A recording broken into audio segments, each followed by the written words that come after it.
Hi again, Austin Wintory here. This time I am chatting with yet another composer. His name is Gareth Coker. He is why you love Ori and the Blind Forest. He's a good part of why you probably cried at the beginning of that game. We talk quite a lot about not just Ori. We talk about ModDB, a site that has gotten more love on this podcast than I think any other in the history of game podcasts. We talk about teaching English in Japan and other novel/universal experiences. And on it goes. It was approximately 5 hours of recording, so we hope you enjoy it.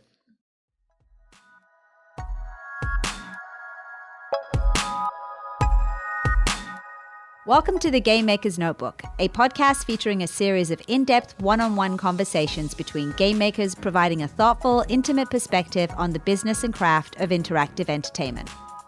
The Game Maker's Notebook is presented by the Academy of Interactive Arts and Sciences, a member-driven organization dedicated to the recognition and advancement of interactive entertainment.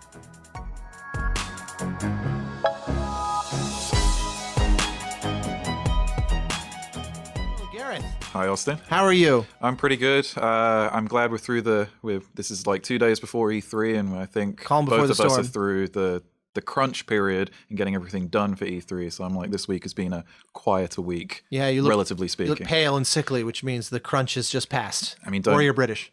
It's probably the latter. Yeah. Understood. Well, there's a lot that I am excited to get into, but it seems it's customary to give us just kind of a little bit of a background. In particular, I think you and I have a similar arc where we worked for a long time in total anonymity, and then one particular project seemed to kind of overnight change that. And so give us the pre-Ori anonymous Gareth snapshot. So I arrived in America in 2009, did the USC film scoring program, the same one you did, I think. Mm-hmm. And then after that program, it's like you're out in the real world. Yep, exactly. I did do a little bit of interning and assisting during that program. And long story short, I figured out that I wasn't a very good intern or assistant. I worked better for myself rather than other people. So then I was like, well, I'm going to have to figure this out pretty quick, because if there's one thing about living in Los Angeles, it gets expensive really quickly when you're not earning. Or when earning. Or yeah, right. Out of curiosity, actually, you hit on something that I'm curious because I relate to it, but I want to know more about to what extent. Yeah. What made you a bad assistant? I think We're just going to ruin all future employment prospects in this sector right here. I think it was partially an age thing. I was like 26, and I was like, man, it's going to be like 3 to 4 years before I feel like I get to do anything actually musical at this place. Maybe that wouldn't have been the case, and probably that was a poor attitude to have, but that was my attitude at the time. Right. I think if I'd been 22, I'd have been like, well, whatever, I'll just do whatever. I'll go and do whatever this person says because I don't know any better. Yeah. But it was like on a knife's edge. Just like, was I gonna go it alone? Or was I gonna help someone else? I chose to go it alone. As for what made me a bad assistant, partially like a lack of patience. And I think I just wasn't that engaged with the work I was doing. Was it like intern, get the coffee kind of stuff? Get the coffee. I think the most memorable thing that I can remember doing was taking CDs from this person's library of CDs and importing them into iTunes. It was literally like a stack. A time-honored composer assistant stack of 1,000 CDs, and I was like, I'm not sure I want to do this. And who knows? It could have led somewhere great, because I mean, the composer in question was very, very A-list. But I just made the decision to go by myself. Well, if it makes you feel better, you had a little bit of technological foresight, because I don't think any interns are doing that job anymore. I think Right. I think CD importing is kind of a yes, museum Spotify job. has removed that job. Yeah. I think Spotify and YouTube. Yep. And I think the other thing is like, also, I mean, I was commuting an hour and 15 minutes for that. I was like, this just isn't worth my time or the expense. I'll take the risk and go it alone. How soon after USC were you at that crossroad? I mean, I had one internship like during USC that lasted like 3 to 4 weeks, and then I had one that was like 2 months for like 2 months immediately after finishing the USC program. Then I left that basically in the July after graduating, so it was basically 2 months after graduating. Wow. Okay. Yeah. So this was a decision. It's funny because I actually, when talking to students, something I tell them that I didn't realize how well you exemplify is, because of the freelance nature of this work, if you don't love it in general or some aspect, you get that feedback immediately. Yep. And I'm always saying to them, that's a feature, not a bug. If you're not cut out for something specific, just emotionally or whatever, socially, or whatever the metric is, the industry, the kind of your happiness level will tell you pretty instantaneously. You don't have to draw paychecks twice a week for 10 years and then look back and go, oh my God, I'm so fucking unhappy. Yeah. I mean, like with the figuring out of like my approach to assisting, I've told other composers who are getting into the business, like, look, there's nothing wrong with assisting, but you have to love it. Like you have to want to do it. Otherwise, what's the point? Yeah. And if you do love it, then it can probably be a great thing for you. But like, if you speak to any composer, we all kind of like have slightly different paths into the industry. It's absolutely. So, but yeah, like it's a lot of it is about attitude and happiness. Yeah, and probably also your resonance with whoever you're assisting. It's very personal. It's almost like it's not corporate in the sense of kind of rotate any assistant through. In an ideal way, in an ideal world, rather, you're investing in that relationship as if it was any other client, basically a director or a game designer or something like that. Well, so we have sort of two different chapters. I want to look at both. There's the post USC / post assistant decision, but pre Ori. But also just prior to that, give me a sense of like, how did you even decide to go to USC to begin with? Kind of the childhood exposure to music, all that sort of thing. So just a little glimpse of Gareth life history. Yeah, tiny Gareth. So my parents moved around a lot when I was young, but they always wanted me to go to an English school. So like from the age of moved a lot within the UK. Oh no, like abroad. Like actually, you lived in Japan at one point, didn't you? That's. I'll get to that. Okay, spoilers. So from the age of 8, my parents sent me to boarding school. Now, boarding school in America is like, it's funny whenever I say to Americans like, oh, I went to boarding school, they're like, well, were you a bad child? And I'm picturing you in a Catholic schoolgirl outfit. I'm afraid not. But in England, like it's been standard for centuries, and they wanted me to have an English education. We were living in the Netherlands and on the east coast of America because of my dad's job. So they are themselves English. Yes. So it was just my dad was asked to move to a different location, and I guess he got a big enough salary bump that it was worth it. So right. But I carried on going to English school, and at boarding school, there's not a lot to do. And my parents bought me piano lessons. For all the like Animal House style shenanigans that one dreams about. Yes, but you do that for like a week, and then it's like, well, what else is there? I have to live with these people. Right. Fair enough. So I got piano lessons also at the age of 8, and I was kind of into it. But then at boarding school, I was like, well, there's literally nothing else to do, so I'm just going to practice because it was like an escape. And when you're that age and you practice a lot, you get pretty good. That's just what happens as long as you practice properly. But like that's what I did. I got really into music in boarding school and was playing in band, was singing in choir, was in orchestra, big band. Like I signed up for everything. I didn't really get into writing music until I was 16, and even then I wasn't really serious about it. It really came from my improvisation skills developed in jazz band. I was like, hey, this is pretty fun. I just end up jamming over the same chord sequence for hours and hours and hours. We've all done it. Yep. How many times have you added a blues scale to like I think I did any of your chord sequences? I think I did that just 10 minutes ago. Yeah. Right. But it's one of the beautiful art forms that you learn to play things wrong and discover something interesting along the way, basically.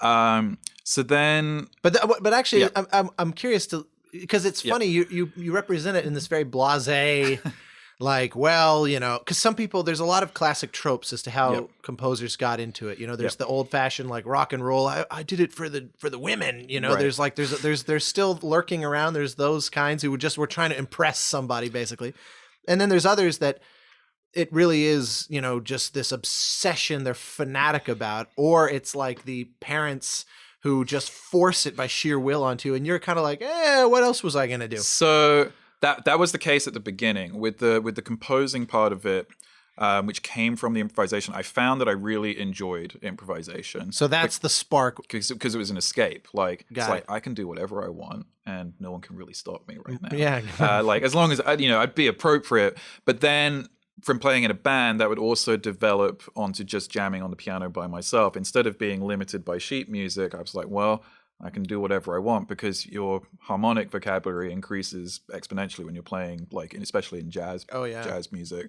I'd end up just out of nothing, just starting doing melodies over chord sequences. And then one of my teachers basically overheard like what I was doing. It's like, well, you should apply to music school. And I was like, I don't know how to write for orchestra. I don't know how to do anything. It's like, and I will help you with that. Like, so my portfolio. And at what age was this then? This is like 16. And you have to apply at the age of 17. So it's like a crash course for a year, pretty much. And my portfolio, I went to the Royal Academy of Music. My portfolio for that was like 66% piano, and then there was like a random string quartet thing, which my music teacher at the time, he played all of the parts on it for me, like in his free time, which was very nice of him. What a kind of little preview of the future of production. I had no idea at the time, and then the rest was just some like random awful electronic orchestra synth thing. And then now, how'd you wrangle that? If you were kind of a neophyte to it, is that like a finale playback? There's a facility at school. They just built a new music classroom at the school, which had like a bunch of basic playback for orchestral instruments in some sense. It was very rudimentary compared to what we're using now. Sure, but you must have that had to be rolled into the crash course then, right? Yes, like sequencing and mock-ups and that sort of stuff. Did you know that is a skill unto itself that would be of value, or for you it was just a means to the end to produce this portfolio? It was a means to the end to produce the portfolio, but actually I was like, because I was really into video games forever, and I was really into technology. So the fact that the technology was helping me create all of this stuff, I was able to that's actually like really helped me develop the palette and expand the knowledge that you need to like get started. I guess with also music. Being a gamer, you probably I've never actually thought about this before, but it'd be an interesting question for other composers who grew up, we're about the same age. We grew up probably with listening to a lot of similar sort of scores. And I think that gamers pound for pound are far more approving or accepting of sampled orchestras because that's all we got for the first 20 years, basically. Especially people our age, I think, because I think we're the same age. 35. The development of game music since when we were starting playing games to what it is now. I mean, it is the full spectrum. It's gone from mono to Atmos in our lifetime. That's exactly. So, and not even mono, like mono within a very, very restricted. It's not even mono and restricted sound sources. Yeah, yes. Exactly. And where, it was the equivalent of composing with punch cards. And so, that I think is interesting because I don't think people of that who kind of came of age as gamers in the early and mid 90s or even late 80s, but particularly once the kind of soft synth fake orchestra thing started to pull away, like 16-bit sound started to kind of distinguish itself from 8-bit sound. There was just a blanket acceptance of that weird sort of pipe organ thing is strings and that other pipe organ thing is woodwinds. So I feel like, people like us, those early mock-ups that we would do probably weren't as offensive as they should be. Because to a film buff or aspiring film composer, it just sounds heinously cheap and horrible. Right. Like they don't see it as its own sound. Well, that segues nicely into like what they actually said to me at the portfolio. They were like, you don't really have much orchestral chops. There's a lot of stuff you don't know, but the one thing you do know how to do is you know how to write a tune, and that's like why I got accepted. Like, Really? because they were like, the rest of the stuff we can pretty easily teach you, but like the melody writing thing was like the thing that it was based that year, at least, it's what they were looking for. So It's very unusual for any academic institution to value that. well, that's the thing. So Maybe they're more sort of progressive there than I realized. So there's at the time I was there was the composition course, which is what you are probably thinking of, and they also had a course called Media and Applied Music. Now those two are together in the same program, so you'd have to do you'd have to do all of the crazy 20th century stuff. But no, the Media and Applied Music program was explicitly for the kind of music that we are writing in general. So it's probably worth a little disclaimer for the non-composer nerd community listeners of this to kind of get what we're talking about, because the short version is that the history of music education for the last 50 years it's been kind of the last bastion of those various forms of classical music that audiences universally hate. All the hyper dissonant, atonal, kind of procedurally generated, as it were, this, sequence music or 12-tone music, all that kind of thing is the only place that really lives now. And so the idea of a university professor saying, wow, you can really write a good tune, that would normally be a chastisement. Yes. Under most. They would look at you and go, who do you think you are? That era has come and gone. Like, thanks, Brahms. Get the hell out of here. So that's really, really cool and atypical, and also good kind of foresight on their part, because I would definitely say it's a distinguishing characteristic of your writing now. Is that come from, to the extent that you can self-analyze and sort of figure out where a tunefulness would come from in your own writing? Is it just based on the kind of stuff you grew up listening to? Or? I think again, to go back to the jazz band thing, I mean, the right hand is almost always leading with melodic with lines, and then the left hand is almost always doing harmony. Now, obviously, that's a very crude way of breaking down jazz improvisation, but at least that's where most people start. Yeah, it's not wrong. And I think pretty hard to improvise, like fugues and exactly. And I think that's where the improvisation, when it stops being jazz, I was like, I'm just writing tunes. I'm just harmony left hand, melody right hand. But I think I've also always been into tuneful music. I've always liked soundtracks and music in general that lead with a strong melody.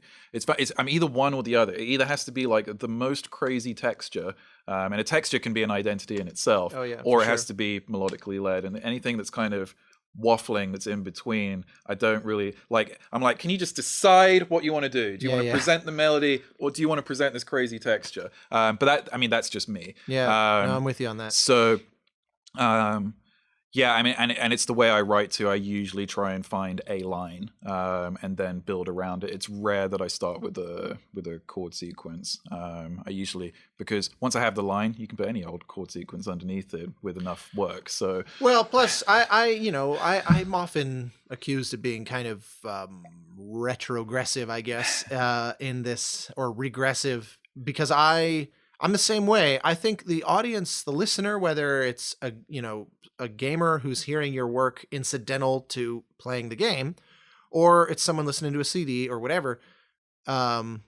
before importing it into their boss's iTunes. And I will update my sentence to say listening on Spotify. They will follow you down any rabbit hole as long as there's something for them to hang on to. And like, we're built as singing.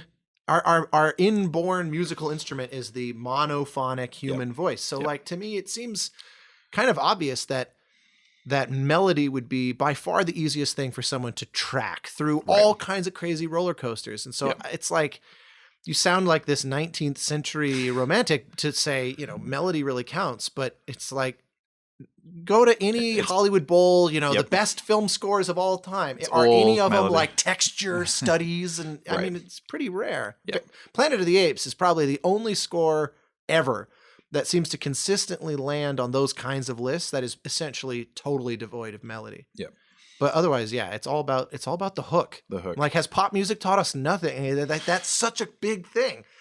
I don't understand the departure of that. So yeah, I'm with you on there.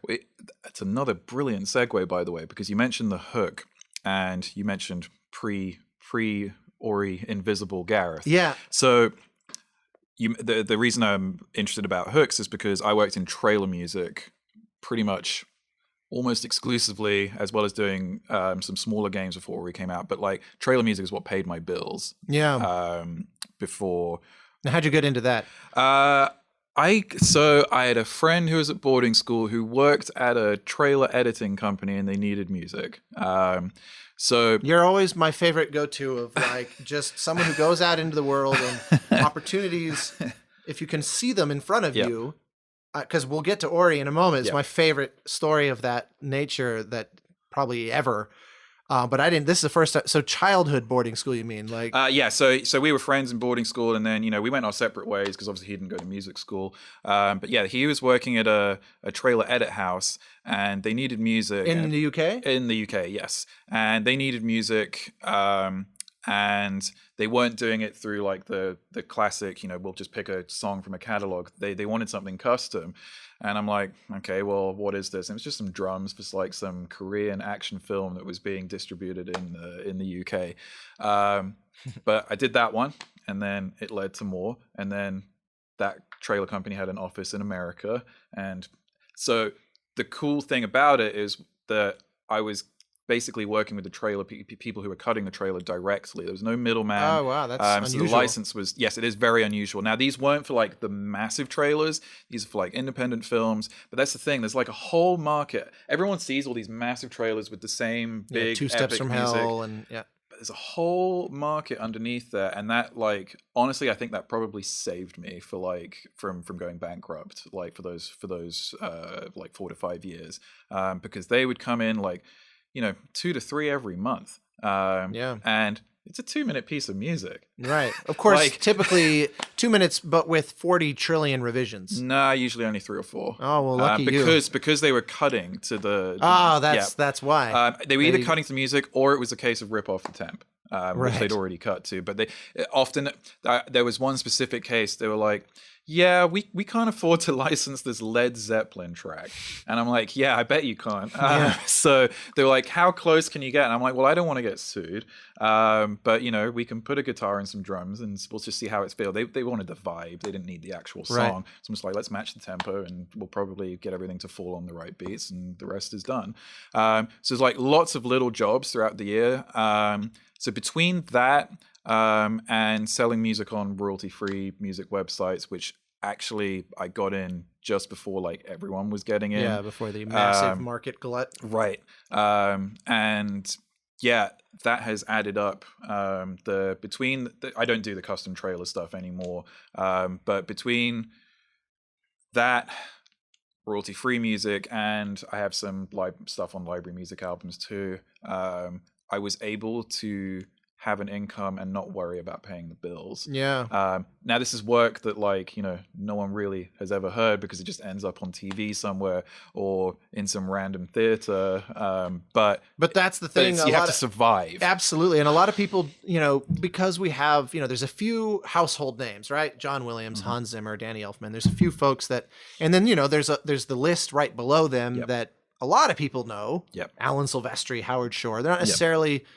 They're not John Williams, but they're not trivial figures. And the game industry has its corollary and television has its corollary. People don't realize that there's still tens of thousands of hours of music being written by a whole giant sort of piranha pool of people other than that. And that especially younger composers getting started don't realize that there is a virtually eternal supply of opportunity if they're willing to go hunting for it. That is the actual, that is so key because we all, when we're all starting, we're like, yeah, I want to work on the biggest films. Yeah, I want to be John Williams. Yes, exactly. But how are you going to get there? We all know kind of what the final destination is. I don't know why I'm using my hands when we're on a podcast. We feel it. We feel the energy, But we all know what we want to. I'm sure Robin Williams used his hands when he was tracking the genie, so it's all good. But it's once you do get started in the industry, it's like, oh my god, I now have to figure out how I'm gonna like at least try and get there. And well, and they forget that, using John Williams as the example, the endless pile of sort of thankless anonymous stuff that he did long before he was John Williams, and not even the Johnny Williams sort of noteworthy jazz musician period too. I mean, it was like Jerry Goldsmith, similarly, he wrote library music for CBS, before he got his own little middling features. It definitely doesn't happen overnight. No. Something my dad always told me is like, just think about, where do you want to be like 5 years from now? And just think about like that, not like 10, 15 years, like break it down into smaller chunks. And that helped me a lot. And funnily enough, it was actually literally 5 years from when I started working full time and then Ori came out. I did have a couple of smaller games that came out. One was called Primal Carnage, which was actually great because even though I didn't get paid up front on that, there was back end on that, which like again helps pay the bills. In fact, I'm still getting checks for Primal Carnage today, which is just kind of amazing because it really was put together in people's bedrooms and was a very very indie team. But all the time, not all the time, but basically from like 2012, I'd started working on Ori, but I had to keep quiet about it because it was pretty much developed in secret for quite a long time. Right. So yeah, that's that. Well, why don't we use that as our pivot then? Because you were grinding along, doing this sort of thing, and obviously you had a thought of, I'm surviving. Yes. But this was also not the long-term plan. I don't think I'd have been happy doing that for my whole career. Yeah. For sure. I mean, the only people that there are people that kind of build up so much. The catalog is massive that it can be sustained. And they build up a lot of clients where they're able to start kind of hiring composers, and they build up sort of like a music company. And there's certainly some of those out there as well. But I think we're probably similar, that like running admin of a music studio is not the goal. The goal is writing music. I think we both got into this to tell stories. Yeah. Oh yeah. Couldn't put it better than that. Absolutely. Storytelling is at the heart of it all. And so I love the story of how you first encountered the Ori folks. So why don't you give us that? And also actually as preface, it's something peculiar about our corner of the industry is it's not a given that the composer is themselves a gamer. And I've always found that utterly bizarre. But one of the things I immediately liked about you was that you have always been like, you actually speak the language of games through the lens of having played them for essentially your whole life, as I understand it. So what kinds of games framed your thinking on what games could be? I ask specifically because for so many people, Ori is the game that taught them what games could be, like the potential. So I'm just curious what you went into that feeling. So, I mean, I didn't really zero in on writing games music as a career, like pretty much until I arrived at USC, actually. I really just wanted to write music at first, but I was like... Meaning anything will do. Yes, anything will do. But then I was like, when I actually sat down and thought about it, I was like, well, I've been playing games since I was 4, and this is the medium I know and understand best. So that would probably be a good place to start. And it's what I do most in my spare time. Right. Let's see. I think the first game, and you're going to love this as an answer, the first game which made an impression on me musically were the Star Wars X-Wing and TIE Fighter games. Nice. Like with the crazy interactive music system at the time. Yeah, like the iMuse. Like the iMuse system. Like I was talking to Peter McConnell about it. He's one of my must have on this podcast guys. We were in Poland last year for the thing that you're going to later this year. We had a long chat about several things, but like those Star Wars games, those were like one of the first times I noticed music. I was like, that's really interesting. I was too young to really appreciate it, but it did, I remembered that, and I was 9 when they came out. Then I think. And what about just games in general? Okay. Irrespective of the music. Okay. Yeah, but just like what game was just that diamond experience? The diamond is Deus Ex. Oh, yeah. Because that was the first game to me that presented player choice. Right. And also just the world, like the world building in that game. I mean, So good. if there's a game I'd love to see get remastered, even though it probably lose a little bit of its charm because it's quite a janky game because it's doing so. The fact that entire game fit on a CD-ROM, like compared with like and that game is like 40 hours. Like, there's a lot of gameplay. Huge amount of VO too. There's like 40 billion NPCs that all have stories. They all have dialogue as well. Like the dialogue is like this really low bitrate recording, but they got it all on there somehow.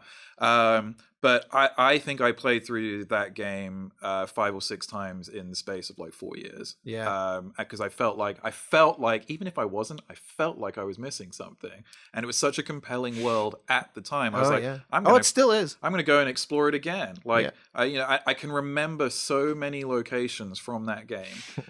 So here's a question then: what was your were you a sniper rifle guy, tranquilizer crossbow guy, below the door? Okay, we're so similar. Sneak around and living in the air vents. Living in the air vents, and like because it just has that tension. And then if you screw up, you're probably going to die because you got caught and you don't have you don't have actual weapons. Don't have actual weapons exactly. But it's incredibly satisfying when you're just like walking around and you've literally taken out like every goon, and there's just bodies none the wiser. Right, exactly. And of course, those were also the days when I had time to play video games, so I could afford to be patient.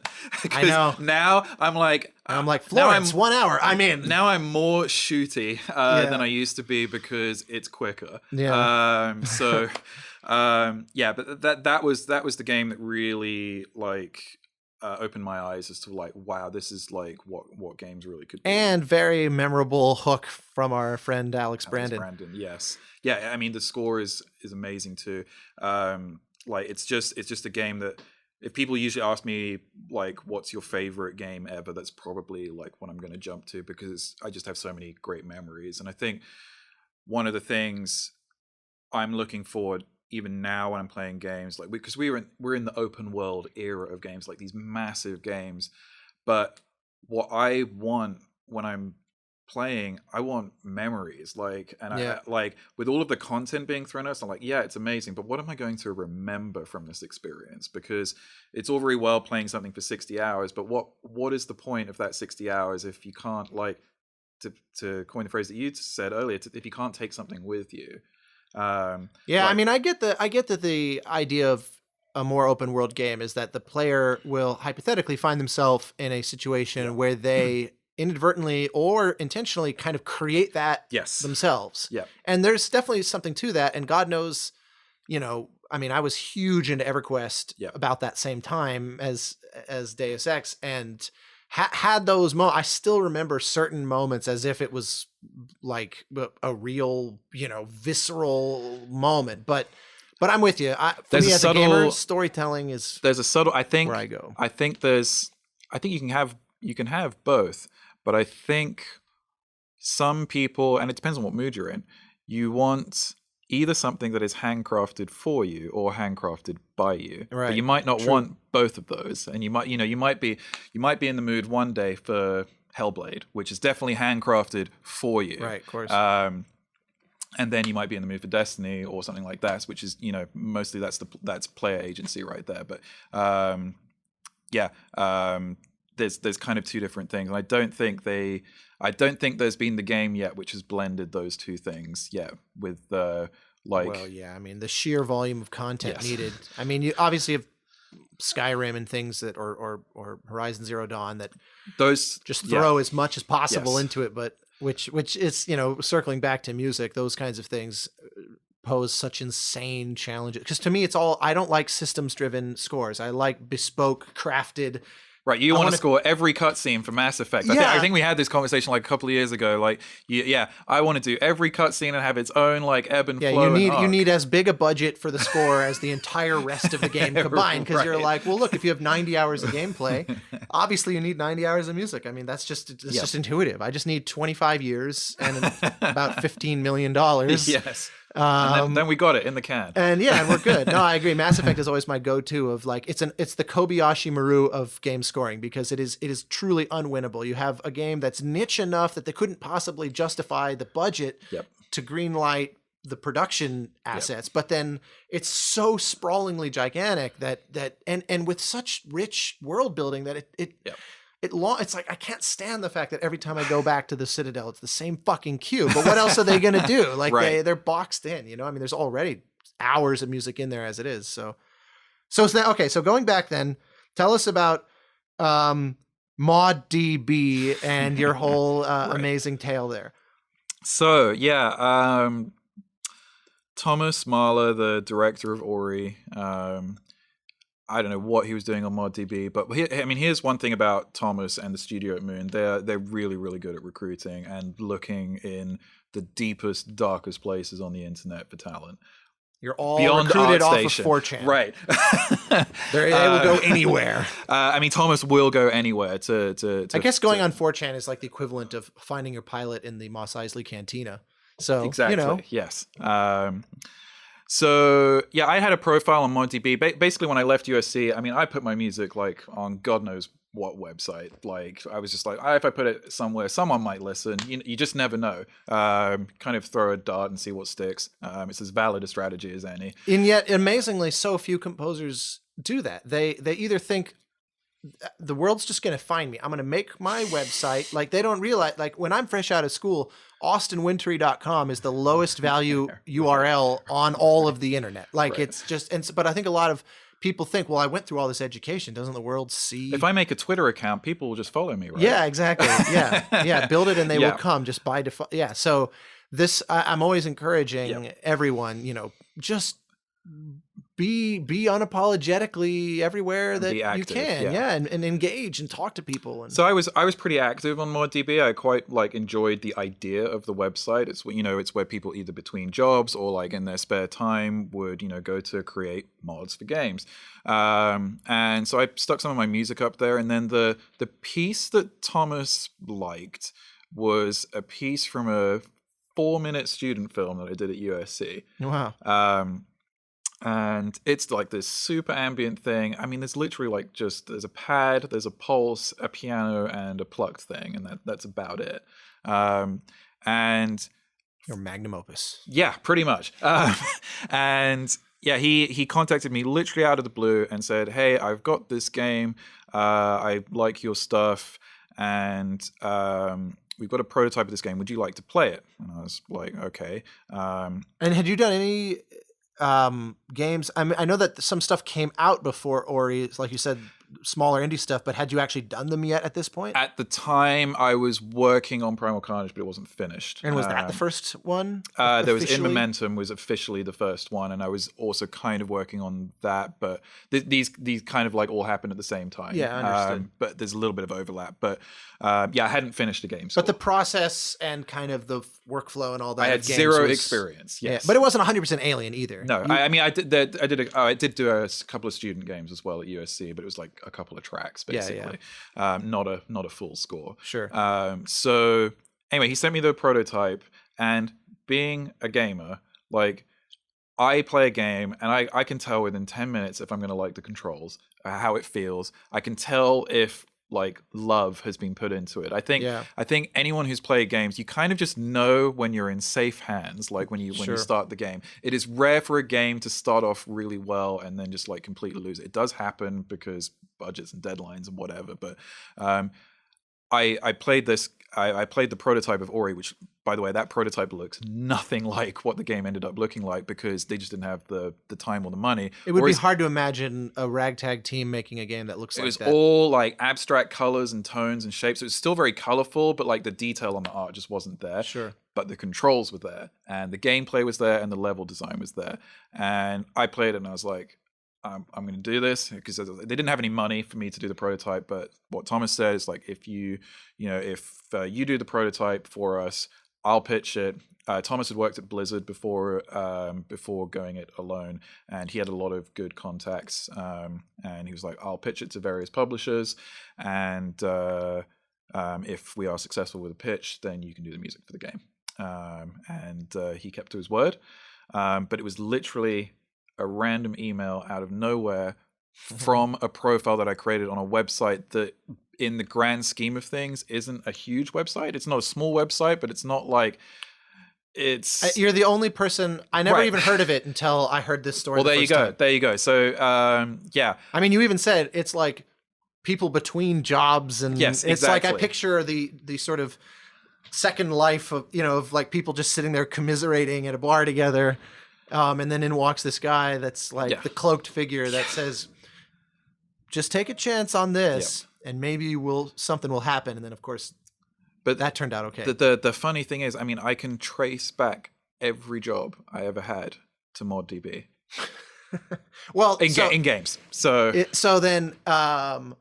I actually did do it. I Even your actually have stand-up career and all the other. well, every job in games, I think almost exclusively. Because I actually thought about this recently, and I actually drew a chart like tracing. I did a PowerPoint slide where I Have you called them and been like, I feel like I should donate money to you? Yeah, or I something, feel like I probably should. you should, yeah. They should, this is where if it was a university, you would, Right. endow some kind of Right. chair or something. But yeah, like it for whatever reason, like that's how it worked out for me, and it was just from a random email. Like the site facilitated it. It was very easy to get in touch with people, and I mean, Thomas to this day still does. He looks for artists the same way. I mean, he just goes through random portfolios on ArtStation, and we've one of our artists, I think, like he had zero experience in games, and Thomas, I think, just saw like he had like just four pictures on ArtStation. Was like, I'm going to do a test this guy, and he passed the test, and he's been working for us for like 3 years, maybe 4. Like, Wow. and that open-minded approach is to finding people to work on your game is why I ended up on Ori, and it helped that I nailed the prototype, because obviously if that hadn't worked out, then I wouldn't be working on it. But This is why I was curious to get so much kind of background, because sometimes, like when I reflect on what happened with Journey, in some ways, I think I feel so lucky because I thought I felt particularly well suited to do it because I loved what they were making so much. I thought I'm at the place in my life where this is the kind of game I would want to play. Right. So I became obsessed and in love with their design choices and their aesthetic choices. And it was so easy to just give it everything I had. And it seems kind of similar. Like you said, in 5 seconds, if you are responding to the controls as a kind of seasoned gamer, you're gonna just resonate with it more than if it's just a composer who, incidentally they like his work, but he's not reacting in that way. Well, I think one of the other things that I remember pretty early on, I mean, Thomas told me about the game, and there's obviously hardly any dialogue in the game, and what dialogue there is in a universal language, so it's not something that is required to be listened to. Right. Yeah, I want to get into the casting story as Right. well, because that's another good one. And the other thing that he specifically said, he said he loves melody, and I'm like, oh well, that's nice, especially because I felt like at that time in particular, I mean it's still the case now, but there was like a real push for like these ambient scores that didn't say anything, like back in 2010, 2011, 2012, 2013. Oh yeah. I mean there still is that push, but I feel like it's evened out a little bit now. Well, I think in no small part because of the success of games like Ori and the rise of game music concerts where you can't perform stuff like that. I mean, ambient textural music sometimes is truly the perfect choice, but it doesn't go up onto the stage. And so people see, oh wow, 3,000 people show up to see this concert of all these tuneful game scores, and you can't ignore that when starting to make your own musical decisions as a game developer, I would think. I mean, it is literally one of the first things that Thomas said, and obviously that appealed to me. And I don't think any of the melodies I put in the prototype ended up in the final game, but it provided enough of a template to work from going forward. Was the aesthetic generally similar? It's very colorful, but in terms of the level of detail on the visuals, absolutely No, not. I mean musically. Sorry, music. Your prototype, because the score has a definite palette that that it holds to. It's not grabbing randomly. It the has a score vibe. ended up being more orchestral than was in the prototype. The prototype is more. I mean, there's some strings in the prototype, but it's mostly piano, tune, percussion, and synths.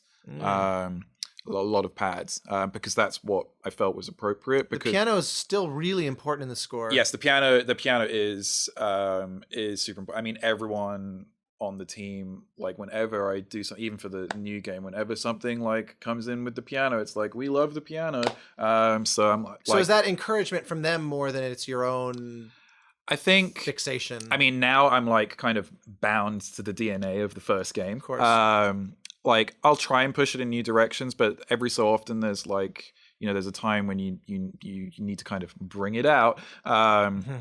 But fortunately, with the number of different environments in the game and the way the game makes each environment look so different, that's enough for me to push the palette elsewhere as well. The piano, and I've said this before, like the piano and the orchestra is kind of the glue that kind of binds everything else together. But it always amuses me when people say that Ori is an orchestral score, but like and you probably like same with Journey. There's like 20 minutes of orchestra, right? Like, it's like huge amounts of pads. Yes, exactly. It's like there's pads, and I'm like always telling people, like, if you listen really carefully, of course it's the stuff that we obsess about that no one really cares. Like, but I'm like, if you listen really carefully, there's this like always this gentle pulsing in the game, because I kind of want to push the player forward, and it's a platformer, and Ori's little footsteps are always being heard, and literally in every gameplay cue there is some kind of like bubbling ostinato in the background, whether it's in tune percussion or a plucked instrument.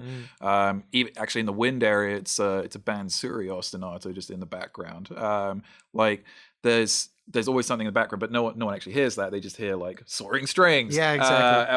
Well, it's back to our earlier thing. People remember the really iconic moments. Yes. So it's like, and all those more subtle things are important because they're the runway to that. Exactly. You're priming people, because I think if you come in and you smack people out of nowhere, it's just not as memorable than when the temperature is rising and kind of producing that anticipation of something to come. It's very rare that you can just sort of drop. I mean, I think of like the opening of Up, and even then it still has a shape. There's still an arc, just within those 10 minutes or whatever. So to me, that's what the art of storytelling even is. It's all about that shape and that arc. So as much as no one maybe emails you to ask about, that synth pulse during that one quiet moment, they wouldn't be emailing you otherwise. It was needed to make that moment. Absolutely. And my favorite was that did you find that out as part of the process? Because this was years of your life. So was that a discovery, or did you feel like, I know what this needs, and it was just about execution all that time? So I think I really started to understand what the game needs, and it's the most famous sequence from the game. But it's not just the water chase sequence. It's everything that leads up to before that. So once you're inside once you enter the Ginzo tree right at the bottom, like it's very linear. Like it's kind of it's the end of Act 1. And that whole sequence from like when you enter the Ginzo tree, then you do the chase, then you have the cutscene on top where you're introduced to Kuro for the first time, and then Ori falls down, and then Ori wakes up in the swamp, which has now got clean water because you've saved the Ginzo tree, which is the source of water in the forest. That to me was when I realized that was one big sequence, rather than just like, here's level 1 of the Ginzo tree, level 2 of the Ginzo tree, then we have the boss fight, and then we have the cutscene. I think there's always a danger in game scoring where you score stuff in a vacuum. Yep, and absolutely. That was that actually finishing that was the moment where I was like, I think I understand. I'm not going to say I understand game music, but like I now feel like I know what I'm doing. It was the turning point for me on the score. And how far in would you say that was? That happened in July 2014, 5 months before recording. So you spent most of the time waffling aimlessly with no clue what you were doing. Had the themes. That was like, that helped. And we had some environment music, but that was like when it truly clicked. Like everything after that happened so fast. Like I knew how to do all of the other levels. Wow, so this was a really exponential, Yes. like it was years of a big slow burn yes. followed by And incomprehensible stress and anxiety. I kind of like that, though. I kind of don't mind the slow burn. Like, I now know how I work. Yeah. And hitting the accelerator button at the end and timing it to peak, it's a little bit risky, especially when dates move. But Did that happen on Ori? Yes. Oh, yeah. We moved the recording twice on Ori as well. And the game. I think the game was originally scheduled to come out like a year and a half earlier than it did. I can't remember. It's a very exactly. normal game then. Yes, exactly. But it's all good. Now, was the budget for the orchestra and the overall kind of production finesse, was that built in once they had their publishing deal, or was that something that was in flux and you didn't know? It was established at the beginning, and it was immovable. So I think for them, you mean? For them, yes. Oh, that's nice. So they like melody and they won't get rid of their orchestra budget. I think it was a conversation briefly when the game got delayed, and they were like, "Well, we're not going to get extra money for the game," but the orchestra didn't get cut. So 5 people lost their jobs so that you could go to Nashville. No one lost their jobs. I think they just went missing. I think they just banked. I actually think if anyone lost their jobs, I think Thomas and Gennady just didn't pay themselves. Yeah. It ended up working out. But yeah, that moment, like when I figured out that the Ginzo tree was like one, I don't want to call it a symphony because it's not that, but it's like one suite of music. And it's actually made up of about 8 different cues from like the bottom of the tree to the very end when you wake up in the swamp. All under the hood. In other words, your epiphany was that the player would perceive it as one unfolding moment and not interlocking sequences and ideally you'll never hear, and actually I don't think you never hear the transitions between one cue and another, because we didn't have any middleware on Ori. Really? It's like directly in Engine, or directly in Unity, which is wow, you must have taken it to the absolute breaking point of what it can do. We had very good programmers who were like, and I guess I wrote the stuff up in my PDFs clearly about what I wanted. But the other thing is you never really hear the transitions because they're almost always covered up by sound effects. You're right. Yeah, it's a noisy sequence. I mean, even before that, like when you're opening doors, like when a door opens, change the music. When you pull a switch, change the music. Like I'm looking. It's the same in a movie. Like you come in under the gunshot or the door slamming shot. Like every time, I mean, even with the game now, I'm like looking for those moments, because when you have music all the time, it's like, well, where can I change it? And Ori is wall to wall. It's kind of part of the DNA of the game. We're not making the kind of game which doesn't have. It would be a very different game.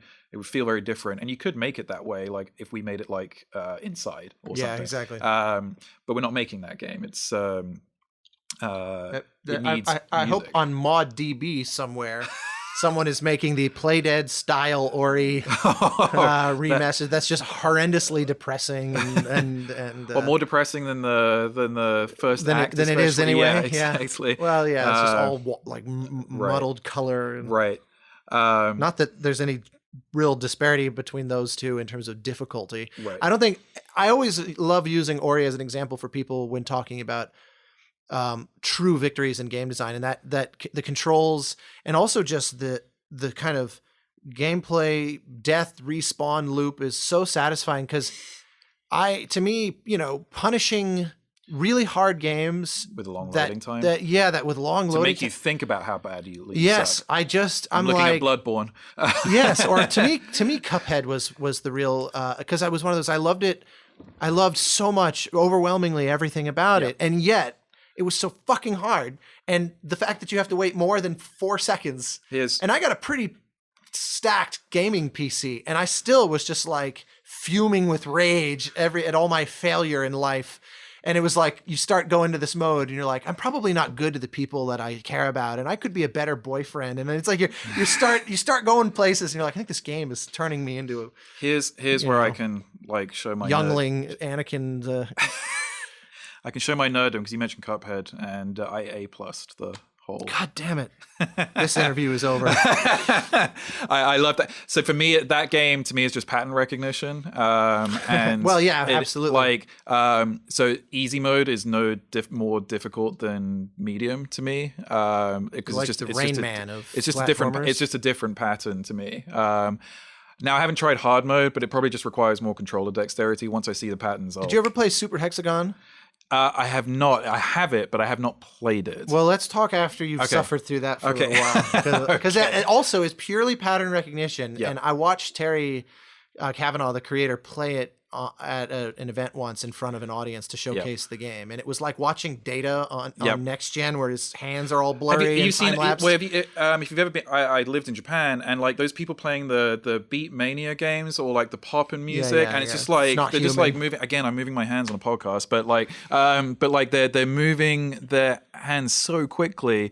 And I'm just like, you've just learned it. It's just muscle memory at this point. But it's still mind blowing. Oh, it's like, I'm like, you look like an octopus right now, but you are definitely it's fun to watch. Altering the fabric of reality. Actually, let's get back to Japan quickly, because I realized I meant to get into that a little bit. And I'm also curious because, especially within the world of JRPGs, there's a definite aesthetic you can hear in the Japanese composers. Yes. Like there's a kind of a little bit of a shared language, even as much as someone like, Uematsu is different from Yoko Kanno or somebody like that. And you can really hear their individual personalities. There also appears to be a kind of distinctly Japanese aesthetic to the handling of the orchestra. And I've always felt like I can hear traces of that in your writing. And I wasn't sure if that was my imagination, especially in Ori and especially during the kind of action climactic sequences. Yeah. And so am I crazy? Or two, there is no one, it's only two. I'm not crazy. Tell me why I'm right. I think when you live in a country, there's always going to be a process of osmosis. Like you're going. How old were you? 22 to 25. I left the Royal Academy of Music. It was 3 years. Oh yeah. I was like, I'm going to go and teach English. That's what I did. I did do a little bit of composition, but I wasn't working in music. Was that just wanderlust, or was that like, I don't know what else I'm going to do? Or I don't know what I'm going to do. I didn't know at the time if music was going to be, first of all, if I was good enough. Second of all, if I really loved it. And third of all, I was like, well, if I am into music, then I'm going to need to travel now. And so Japan... Yet another seemingly blasé, life-changing decision. It was like earlier today when I was like, do you want to do this podcast? And you're like, well, I got nothing else going on. So I had visited Japan once before, and I really loved it. So I was like, the reason I ended up there, honestly, I was like worried about what I was going to be doing after I graduated. And I was like, jobs for graduates on Google. On ModDB. Not on ModDB. I didn't know about ModDB at the time. And it was like, teach English in Japan. And I was like, well, that salary looks okay. And I was like, oh, they'll pay your rent as well. And they'll pay your travel costs. And I can eat all my meals at the school. And like, I literally was able to save so much money. And I'm living in another country. And I'm like getting all of this culture, and I'm kind of getting paid to do it. Sounds great. Not to mention that as a gamer, it's impossible to not basically almost fetishize Japan. I mean, anyone who grew up, they're the leaders. There's so many incredible games and storytelling and like things that push the boundaries of what storytelling can even mean, and not just in games, obviously in film and animation. And there's a million. So it makes sense that it would be almost like this. You're a flame to its. You're a moth to its flame. If there was a time to do it, that was going to be the time. And then while I was there, I was like, okay, I really like music. Like I enjoyed my time there teaching English. And the thing that I always say, because people always ask me, why do you go to Japan? It has nothing to do with music. I'm like, no, it has everything to do with my career. Yeah. Like it has living one's life. And just engaging with novel experiences and things that stretch it. Music will always benefit from that. So there is no way to just be independent of your musical growth. I think the biggest thing I learned there was Japan is all about the team, all about the group, and that is exactly what we are doing.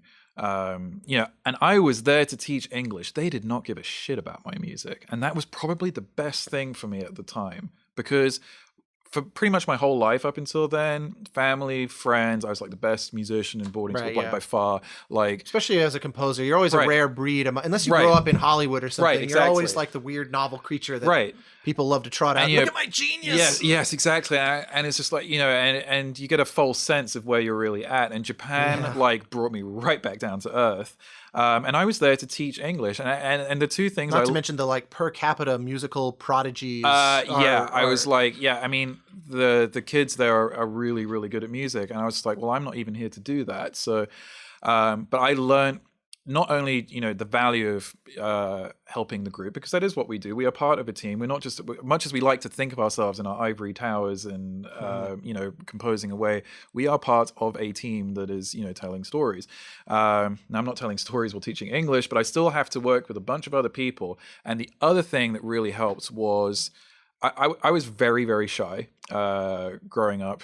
But you can't be shy when you're teaching kids how to speak English, and you especially can't be shy when you are communicating with people whose language isn't your own. You have to be really clear. You have to speak. Did you have to? How much did you absorb Japanese as part of that? My Japanese when I left was pretty good. Listening and speaking Japanese is actually really easy because there's a limited number of phonetics. There's only 46 phonetics. Now, reading and writing is another question entirely because there's all the symbols. But you don't really need reading and writing to live. And there's a good out of context sentence. Clip that one later. You do need it, but we had a supervisor like to help us with like getting a house and like getting a phone and all of that stuff. But to your day-to-day, like listening and speaking Japanese, just getting by, it's pretty basic stuff, actually. And I did find, there's levels of Japanese, like levels of formality, where the sentence structure gets a bit more complicated. If you're speaking to someone more senior, I was never expected to know any of that. They'd always speak in the most basic childlike level. The equivalent of the American who just gets louder as their attempts to be clearer. But that was really helpful, to be honest. It helped me learn it quicker. And when you're in a room full of teachers, obviously they know how to speak to someone who's less experienced. Right. So. The two things that I ended up really enjoying. I really enjoyed teaching English, but I wasn't even teaching English. These kids knew everything. Japanese kids are really smart. They just don't have any confidence. And I felt I'm not really an English teacher. I'm more of a cheerleader. Like I have to get I would ask a kid. I would literally say, "What's your name?" And they do the classic like. Are you speaking to me? They'd like look at the kid behind them and like, wait, are you really addressing me in front of the whole class? Because that is a very difficult thing. Like because you're not supposed to. Exactly, you're not supposed to stand out. But I'm like, you guys are gonna have to like learn to speak at some point, like in public, and. That's what I felt like I was doing. I felt like I was being a cheerleader, facilitating the use of English rather than and just encouraging them. And eventually, like the walls would break down. One of the other things I did do there, and this is going to seem so random, I coached the rugby team. Spectacular. Because no one else knew how, and I was like, well. And I really love rugby. It's a British sport, so. And I'm very familiar with it. I know all the rules. And I'm like, well, I'll just coach the team because no one else knows how to. And those kids, their English was amazing. Like they aced every single test and their confidence was also high. And I was able to play with them because I was still like young and fit. So like just doing that and like it really helped me learn the value of communication, which, when you're standing in front of an orchestra and you need to communicate your ideas and you've got a limited time and the clock's ticking and the money's like disappearing down the drain and you're worried about overtime, man, you need to get your ideas across quickly and efficiently. And that's just one skill like that transferred over. I could do a whole podcast about like every skill that transferred over from my time in Japan. But it seems like also...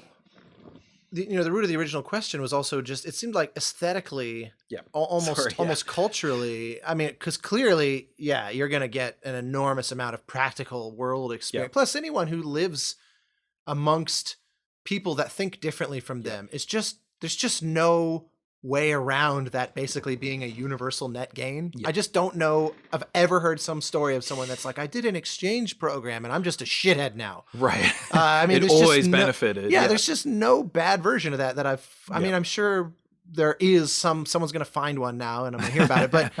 But broadly speaking, I can see, the list of positives is going to be enormous, but it seems like the cultural infusion expressed itself professionally later. And it's truly not my imagination. No, to get back to your aesthetic. I mean, I think I actually came to let's start with the Studio Ghibli movies. I actually came to them really late. I did not discover them. I had only watched Spirited Away before I arrived in Japan, and then I'm amazed they let you in. Right, exactly. There's just basic knowledge required. And then my students were like, "Have you seen blah blah blah? Have you seen blah blah?" I'm like, "Well, there's my homework." And in fact, it became a thing. Like in my second and third year, I was like, "I'm going to give you guys something to do, like in English, but I want you guys to give me something, and then we'll talk about it next week in class." So every would be a new film or a new anime. I'm not really into anime, but I was like, I'm going to do it, and. Although when you ask, I was teaching in a boys' school, and when you ask boys to like recommend an anime, you get into the you can imagine get into podcast after dark. After dark. Yes, exactly. But I'm sure. But and then you get exposed to the music, and it's like, oh, well, literally all of Joe Hisaishi's music is really, really good, and does have a very specific sound. And it's funny you mentioned like the common language. I'm like, there's so many jazz chords, like sneaking. There's so many sevenths and ninths, and I'm just like, man, that is pretty indulgent, but it kind of works. I find I mean, even listening to like the Final Fantasy scores, growing up, and that I always thought like no one ever labels this jazz, but it is practically just orchestral jazz. And I'm those Final Fantasy, especially the recent ones, I'm like, we have some jazz fusion now, and then we've got like an opera track, and then there's like a random rock track, and I'm like, well.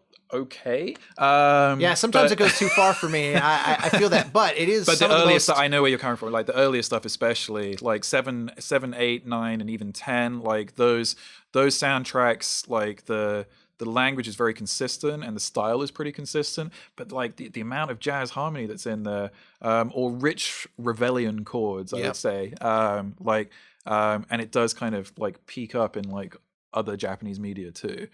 Yeah, and I felt that was again,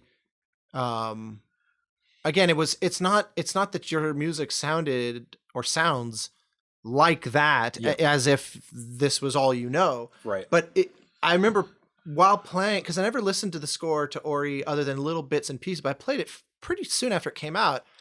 And I just remember thinking like this, I can feel the hallmarks of an influence here. I wasn't sure if it was a conscientious, like that's how I want to kind of stylize this score, if it was just kind of baked into your DNA as a composer. It's definitely baked into the DNA. I definitely wasn't thinking about it. I think a lot of the stuff I write is I'm not really trying to sound like something else. I generally, and it sometimes doesn't work out, I generally ignore the temp completely. There wasn't any temp for Ori, which was nice. I mean, you were in there from the beginning. Yeah. So the music I write, now is very different to if I did Ori now, it would probably be a little bit different to what I did 5 years. And I guess we're going to find out in when the new game comes out. Like it's not going to be wildly different, but like we change as people. It's been 4.5 years since Ori came out, and 7.5 years since I started working on the project. People change and styles change, and I've lived in America, so maybe my score will sound more American. Yes, exactly. I'm eligible to all homegrown hot dog music now. Right, exactly. I'm eligible to all that. I'm eligible to become an American next month. So like maybe it'll be a truly American score. At which point you will immediately move back to Japan. Right. But I think I never set out to like try and emulate anything. I think scores that are the result of a process of osmosis are actually really interesting, because like if that's what you hear, then that's really cool to me. But like I think I put out a tweet recently, or retweeted someone that said someone compared Ori and the Matrix soundtrack, and I'm just like, Yeah, that's bizarre. and I'm just like, The Matrix, known for all of its great melodies and but my publicist followed up with the journalist, and the journalist is actually going to like forward me like the specific references. it's going to be like one chord. But that's I'm like, hey, They're going to go, it's all that background pulsing. right. But I'm like, that person heard what they wanted to hear, and you know, if that's cool to me. Yeah, well, I've certainly been on the receiving end of those kinds of where you just go, how did you hear that? Yeah, what? Yeah, not even how, as if it's something hidden, but just like where. That makes no sense whatsoever. But I'm like, hey, I'm going to retweet that because Ori and the Matrix, whatever, sure.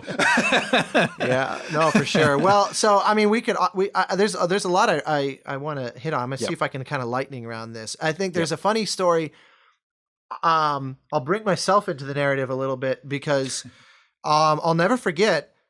I had heard who you are simply because the extended network of USC grads is relatively small. And especially since you were, I think, only 1 or 2 years after me, and I had a better sense of who the recent grads were when I was myself basically a recent grad.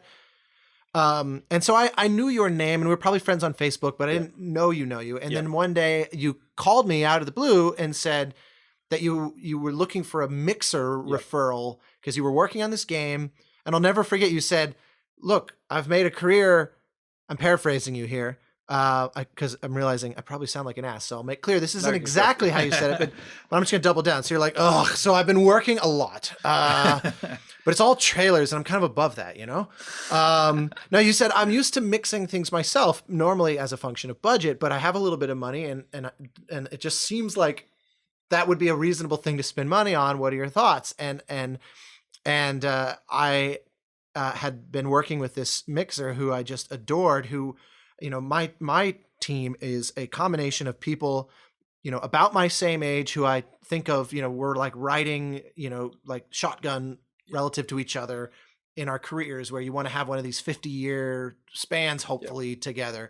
But then I also wanted to surround myself with people that had been working as long as I've been alive, and I could learn from them. And Steve Kempster was one of those people. You know, when I was in middle school, he was like mixing Armageddon, or in high school or whatever it was. And so like this guy had been around the block on some of the biggest, most high pressure films, and he had such a strong musical sensibility. We just met at a party, and I needed a mixer for something, and tried him out. We got along amazingly and loved doing sessions together, loved doing mixes. So I was super happy. And a lot of his film clients had kind of stopped working. So I was like, oh, I love the idea of him, you know, having kind of, multiple games under his hat. So I was super stoked to refer.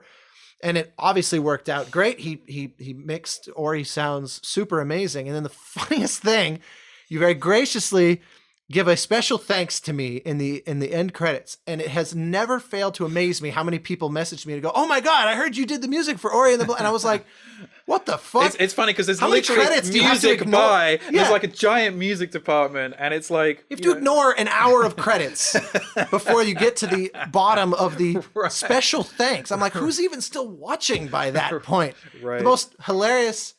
But I was like, I guess I get it because like we both use strings, therefore we're clones. Right, exactly. And yeah, anyway, it was very funny. I kept saying, but it was a joyous moment because I was like, look, I'm thrilled you love the score. It's all this guy. This guy wrote the shit out of this thing. I mean, it's just spectacular. So anyway, and it makes me so happy that now I have the damnedest time getting on Steve's calendar because he's constantly doing shit with you.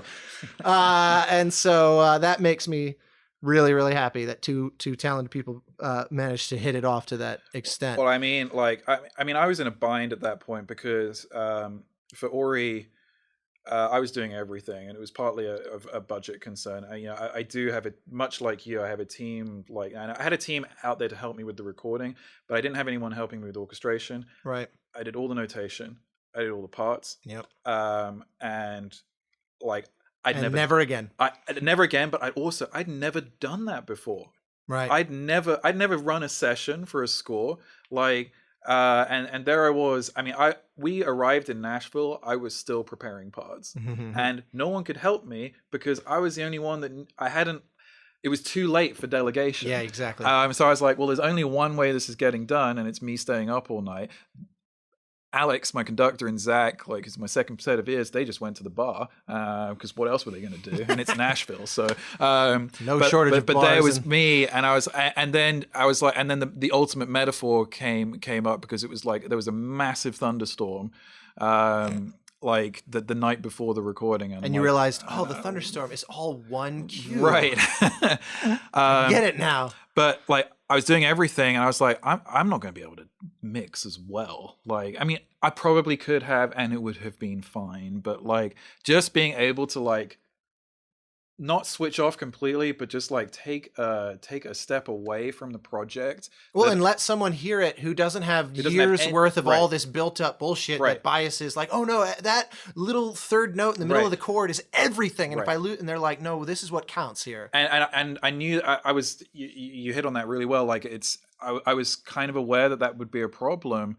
And I was like, I just need to, let someone else do it. And it was actually the first time I'd ever actually let someone else be a part of my musical process other than the conducting. Right. So it was that was new to me, but like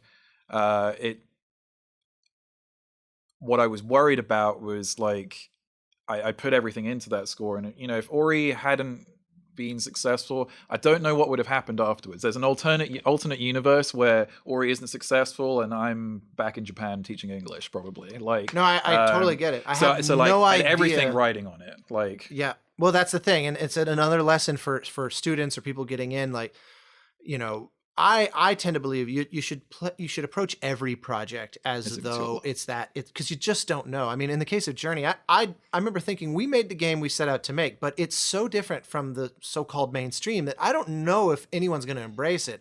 But still, put everything into it as if they are, or as if they might, and just hope for the best. And there's also a timing thing as well. Like, had Ori released a year earlier or a year later, would it have captured the imagination? I'm sure it's the same with Journey as well. Like, if Journey came out today, I don't think it would have the same, even close to reaction. It's a different industry. But sometimes, completely. like a beautiful set of circumstances, just like contrives to happen, and it definitely happened with Journey, and it happened with Ori as well. Like, and yeah, fortunately it took off. But like, I had everything riding on it, and I was like, and to be fair, like the whole of Moon Studios did as well. It's like, if this game tanks, but it's back to corporate jobs, back to ModDB for all of us, right? Exactly. So yeah, I mean, the pressure was not exclusive to me. It was so like having. I actually respond well to that when I'm on a project and you feel everybody just giving everything. Yes, it's like you care so much because you're like, I don't want to be the weak link in this chain now. That's those amazing times when everyone's like press the accelerator button,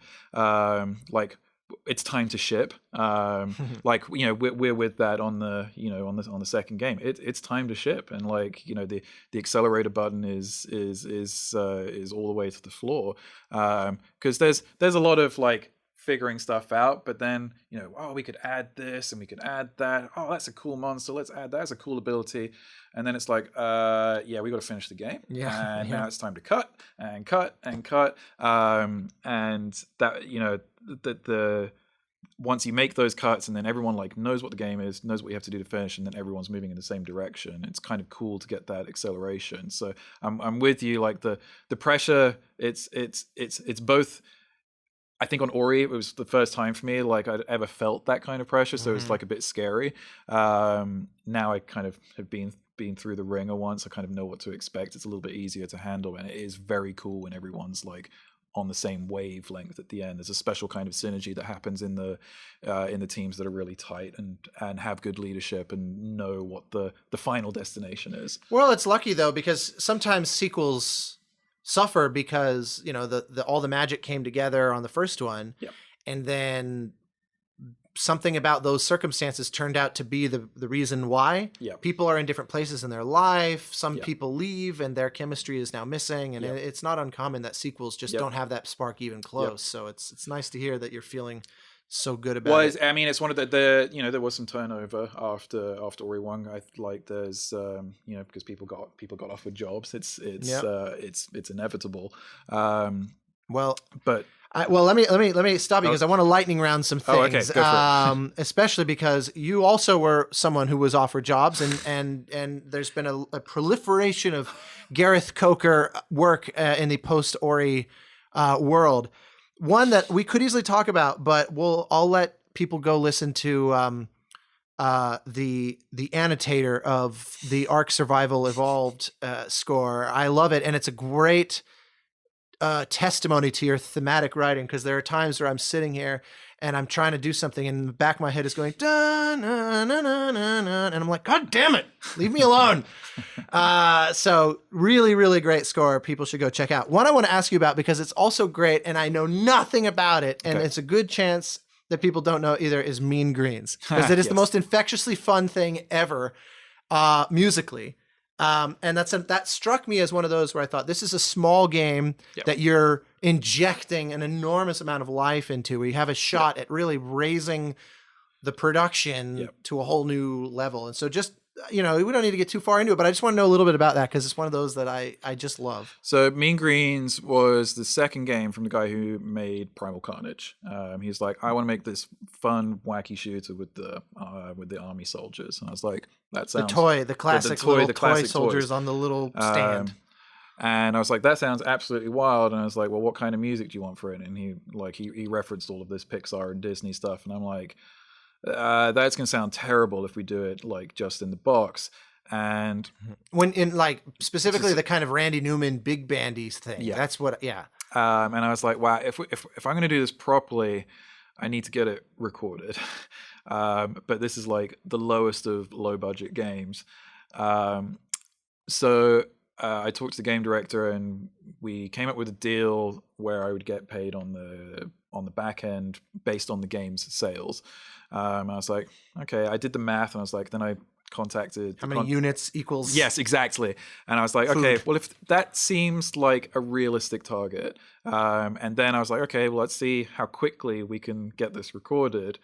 By this time, I'd done a couple of sessions with Alex and Zach, and our chemistry, especially in the Nashville players, because we've recorded them so much, is exceptional. Like we're fast anyway, but like we're really fast with them, and we just kind of know like how it's kind of a telepathic thing at this point. I'm sure you have the same thing with your crew.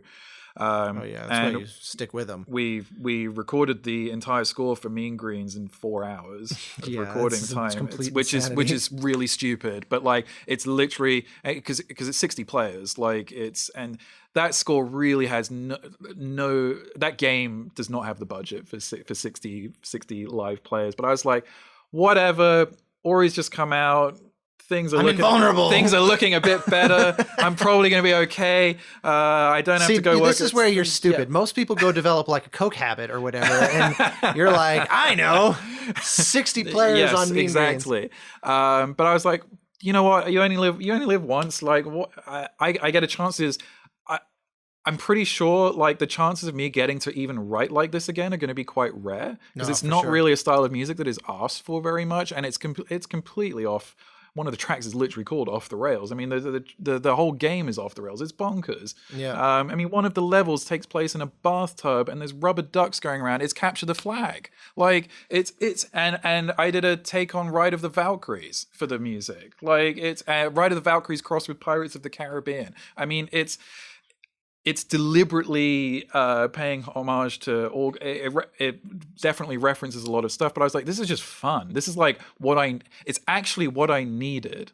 Coming out of something that I'd invested a lot of time into. This is actually a really quick turnaround. We recorded Mean Greens in like July 2016, I think. I think that's right. July 2016, and then it was out in like December 2016. So. And so I'd had a year out like from Ori, and I was still doing like the little DLC for Ori, but that was only like 15 minutes of music. Right. So this was like a nice thing to jump into. It's like 11 or 12 tracks, and it's just a completely different style of game. Well, it makes me happy. It was just one of those that, because sometimes there are people that are, in our world are effectively kind of one-hit wonders. And that's true for developers and for animators, any field can potentially have someone that just gets lucky, strikes gold, and then somehow they kind of just disappear after that. And you always wonder, like, I wonder how they're paying rent now and stuff, because especially if they really did something extraordinary. And so it has made me happy. Obviously, you've collaborated a lot on the Minecraft franchise and worked with Insomniac to bring it to the home of this podcast with Ted.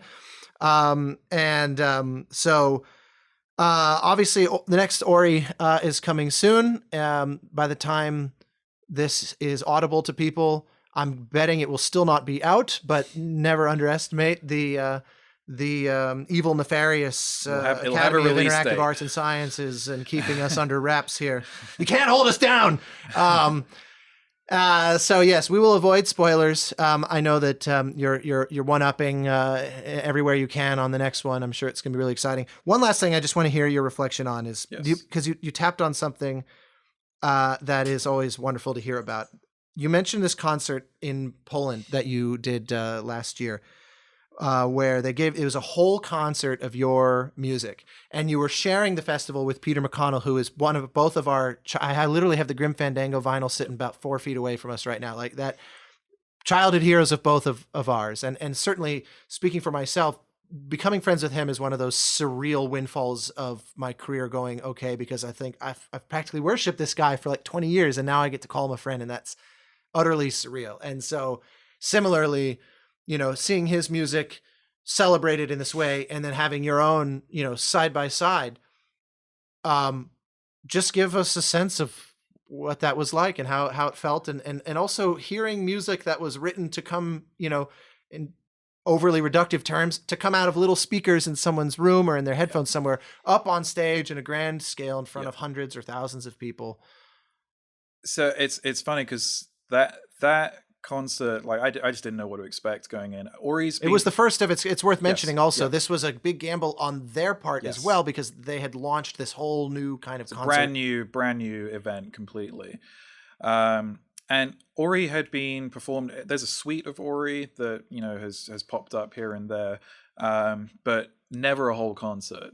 Just partially because the arranging work it's no small task, because what we talked about earlier, there's a lot of other stuff that that isn't like a traditional part of the orchestra that needs to be adapted. Well, and never mind the fact that, like, for example, you said your big climactic moment, that's actually, almost a dozen cues all interwoven. Yes, exactly. They're not on the page in a way that you could sensibly input, and people don't, I think, understand that. Yeah, you can't just take the music from the recording session and slap it. I wish it was that simple, but it's just not. Not even close. So anyway, I got asked to do the festival in Poland, and I'm like, where is this place? I've never heard of this city at all. Like, and then you look at how it's spelled. It's spelled WROCLAW. I'm like, Wroclaw, and I'm like, nope, the pronunciation of that is Wroclaw, and I'm like, it looks nothing like that. And I was like, I don't know anything about this city. I'm going to this place that's in the middle of nowhere in Poland. I'm going to be staying in in some awful place. I had the stereotypical. Yes, I had the stereotypical impression of what it would be like to stay in Poland. It's all black and white as soon as you get off. Pretty much, yeah. I have to be honest. I had low expectations, and I actually told them this in my feedback. Like the festival just blew away my expectations completely. Always easy when you go in expecting absolute horrors. Yes, exactly. But I heard it was truly, by any measure, an incredible it was an unbelievable experience. I mean, I've never felt more welcomed at any event, and I've including this recording. Right, exactly. Sorry, you don't. It's a hostile, very gotcha environment. You need to be offering me 18 shots of their flavored vodka to like. I gave you the ASCAP whiskey. You did have the whiskey, yes. Yeah. Just can't please you. I got off playing. They took me straight to rehearsals. I'm like, I need to sleep, but nope, you're going straight to rehearsals. I'm like, well, that's actually kind of cool. That'll keep my adrenaline going until I need to sleep. But they had everything laid out for us, and then the actual events themselves. There was Heroes of Might and Magic, Ori, Grim Fandango, and Warcraft, Starcraft, like Blizzard extravaganza. Yeah, Symphony of the Storm. Yeah, and the quality of production, I was like, I was totally blown away because I was like, first of all, this concert hall, I was like, what is this doing in this city? This is not even in Warsaw or Krakow. It's in Wrocław. It's the third biggest city. It's like, what are the concert halls like in the biggest city in Poland and the capital? It's just an incredible World facility. class, as it turns right, out. Exactly. And I was like, wow, this is what it's like here. And then, yeah, as you say, to like hear your music come to life. It was the first time I'd been able to like just sit in the audience and like actually, I mean, I didn't listen to my own soundtracks very much at all because all I hear is mistakes. I think that's pretty common. But I was like, this is kind of cool. Like, you know, I get to hear my own music, and it's slightly different, obviously, because it's not how it plays back in the game. And you know, I'm not a conductor. Like, I can conduct, but I choose not to. It's not really my deal. But I did do a premiere from one of the cues from Will of the Wisps, which I did conduct at the end, and that was also super cool. And I felt like I actually knew the music, even because I was like, if they'd asked me to conduct Ori, I've like forgotten half of it. Yeah. I've written a little bit of music since I finished Ori. Exactly. And yeah, I remember like at the after party of the event, like because Peter brought his family, like he made it a family event, and like and his family had the most amazing time. We were just like talking about it and like how it was the most cool event that either of us had really ever been to, that was just there to celebrate game music, and now you get to have that experience this year. I'm looking forward to it. I was very emboldened to you know, when they reached out, because I had seen your glowing Facebook post and you know, brand new profile photo in front of the orchestra. I was like, yeah, all right, I'm in. You'll get some great photos as well. Like, I mean, they really did everything. They just did everything right. Like, it's different. You'll understand exactly what I mean when you go over there this year. But like, yeah, I think it's you, and then they're doing Shadow of the Colossus and all of the related games, and then the Jesper like Kid a Last Guardian, extravaganza. Shadow of Colossus, Ico kind of hybrid show. It's just another ridiculously heavyweight lineup, and I think now that they got the first year done, and I know the event was profitable. Hopefully they can get more people to the second one, because I think the biggest challenge they have is getting people to this seemingly random city in Poland, because that's what everyone's attitude is going to be who doesn't live there. But with you and Jesper and Takeshi there for this year, like the fact that you guys are also willing to go. It's funny, he actually really emailed me, TK, the composer, Last Guardian, emailed to say, hey, I was invited to this thing and I see you're doing it. So what do you know? And I was like, Gareth loved it. That was about all I had to say. Yeah. And Neil loved it. I'll be shocked if you don't love it. Oh, I'm sure I will. Just prepare your stomach for the vodka. Noted. Noted. Poland has this selection of vodka. There are 18 different flavors. I think there might be 21 now. And I managed to sample every single one while I was there. So. Just prior to jumping on stage. Yeah, pretty much. Well, there's so much more we could get into. Yes. We're already in like hour 7, so I should wrap this up. But thank you so much for agreeing to do this and retread some older stories that I imagine you've told a lot, but which are just there was some new stuff that was not covered. I hope it was interesting for the audience as well. I'm sure. Well, we're going to edit to ensure, and if it's right. Like Robo so it'll be 2 minutes long. Tell us how people can find you, social media, websites, that kind of thing. Website is just my name, garethcoker.net. Easiest way to get in touch with me is on Twitter, and I'm reasonably active on Twitter, and my Twitter handle is just my name, Gareth Coker. Beautiful. Well, we'll come stalk you in droves. Thank you again. Thank you.